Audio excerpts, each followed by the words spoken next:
Hey guys, welcome back to Taste of Victory. I'm TastyRC, and today I got a deck profile breakdown for you guys on Red Ragnaloardmon in the English Booster Set 1.5 meta. So this is one of the fan favorite decks in this set introduced, and for good reason, because it is so hyped, with the gimmick being Digivolve up to a level 7, and then swing for as many security checks as you can with only one attack. So Ragnaloardmon is very much a slow style deck. It's a very slow and steady deck with a big payoff.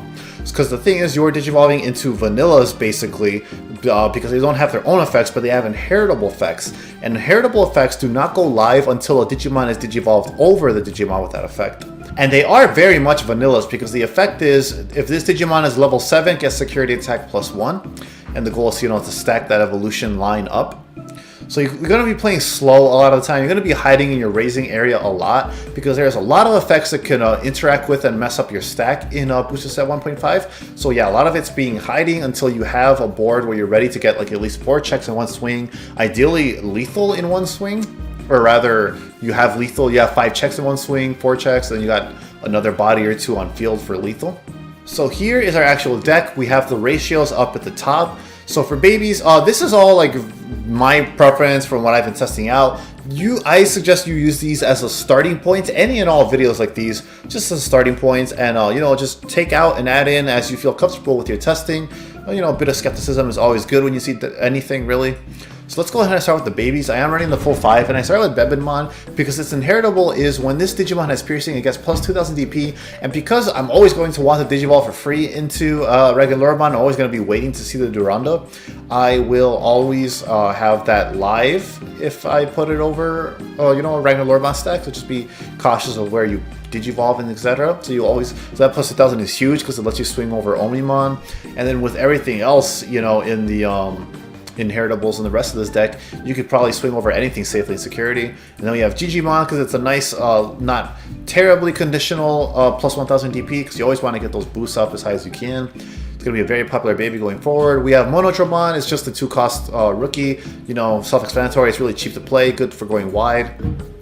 We have Gilman. So with this slot, you can experiment with this slot a lot. I just tossed in Gilman because previously I was experimenting. You saw in my last video, I was actually experimenting this slot with the promo Biomon. But the thing is, that is a promo, so I do want this deck to be a little bit more accessible for you guys. So I do suggest just swap that out with Gilman. So actually, let me just bring up that Biomon for you guys, because it's the promo one that's given away if you participate in the webcam event band I host. And basically, if this Digimon deletes one of your opponent's Digimon in battle and survives, trigger plus draw 1.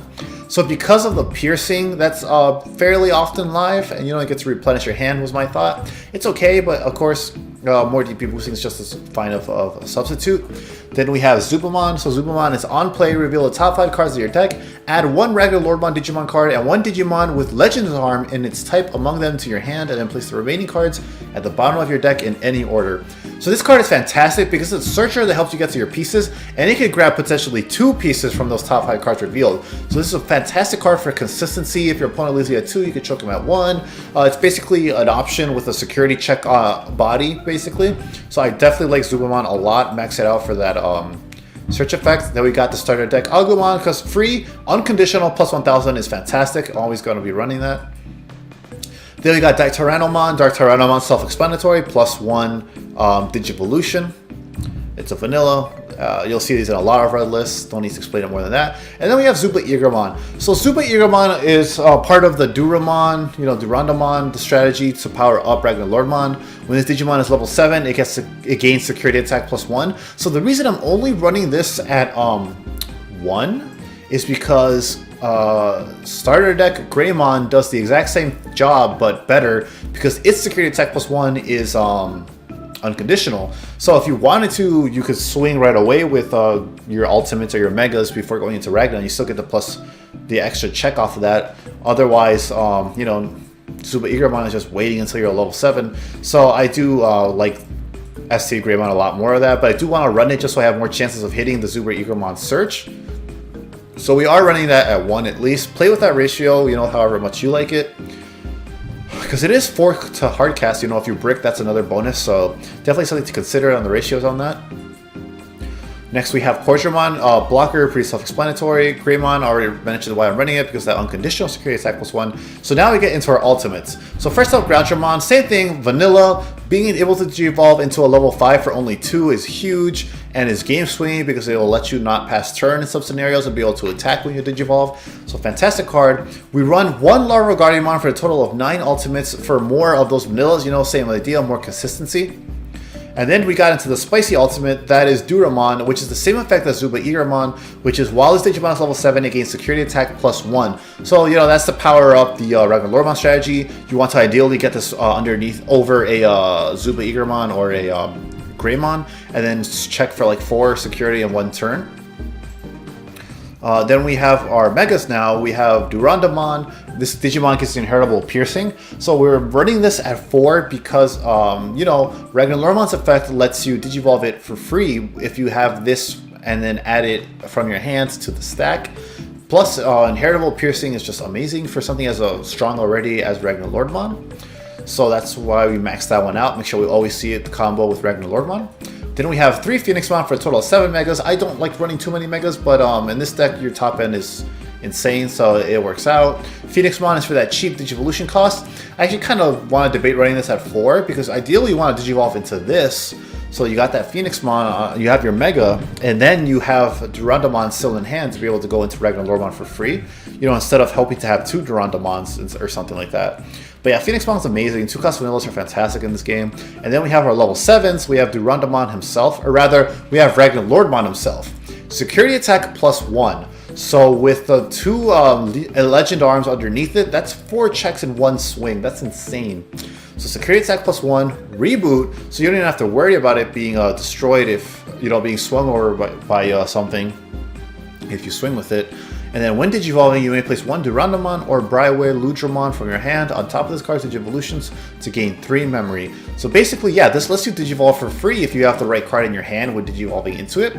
And even then, it only costs 3. So Ragnaloardmon's really amazing, really fun to play, really powerful. It's all about putting it over the right stack and timing. And but other than that, it's really great. And we do want to run the 1 Omnimon because it's an amazing card. You know, there's some situations maybe it'll be better for you to go into Omnimon than Ragnaloardmon. Say you're going against a purple player and they play Piedmon, try to stall for game by playing out 2 blockers. You know, go into Omnimon, end their dreams.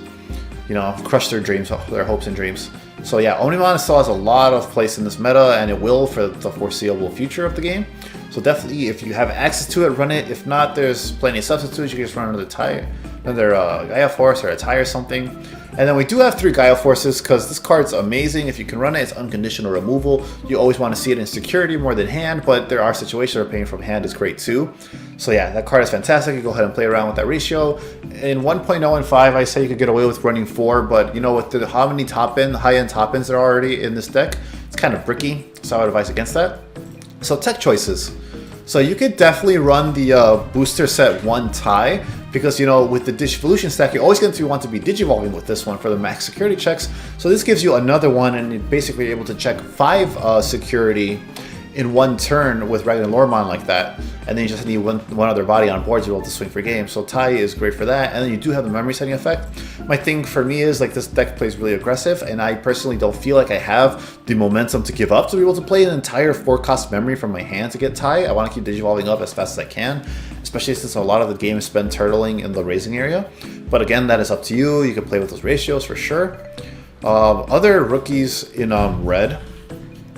Let's see, I know there's, you could run the 2-cost Bio just to have more of those rookies for going wide. You know, because I said, like, you can only check 5 security with Ragnaloardmon, I believe, in this deck right now. So you would want that other body on board to be able to close the game. So, you know, playing those 2-cost rookies is good for having that extra body to be able to close out the game. And I do believe there was another rookie I wanted to touch on. Yes, Biomon. This one came in our 1.5 set too.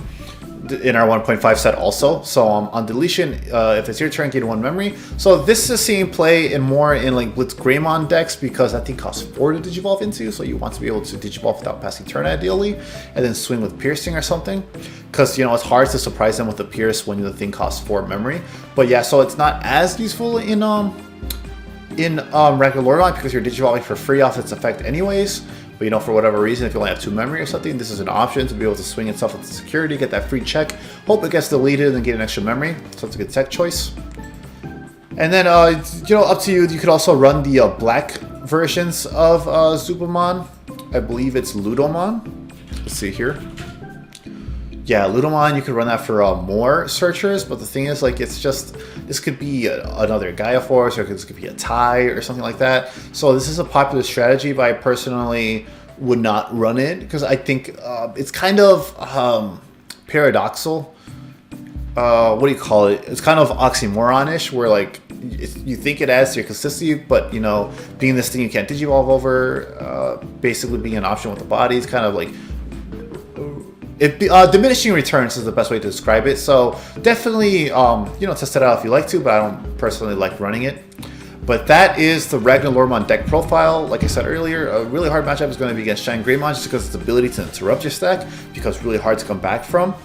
Green matchup, I was floundering about in the beginning, but it's really not too terrible. Red beats green as a color in general at 1.5, and because of all that downloading, all the resting, you can just pierce and swing over whatever it is that it wants to do. So ideally, you get there before they get Ceresmon out, because anything has a hard time getting over Ceresmon at that point once it's hit the board. But yeah, you have a lot of removal options, and you can just hide in the racing area, which is a normal strategy to avoid the download shenanigans with Ceresmon anyway. So the matchup for green is pretty good.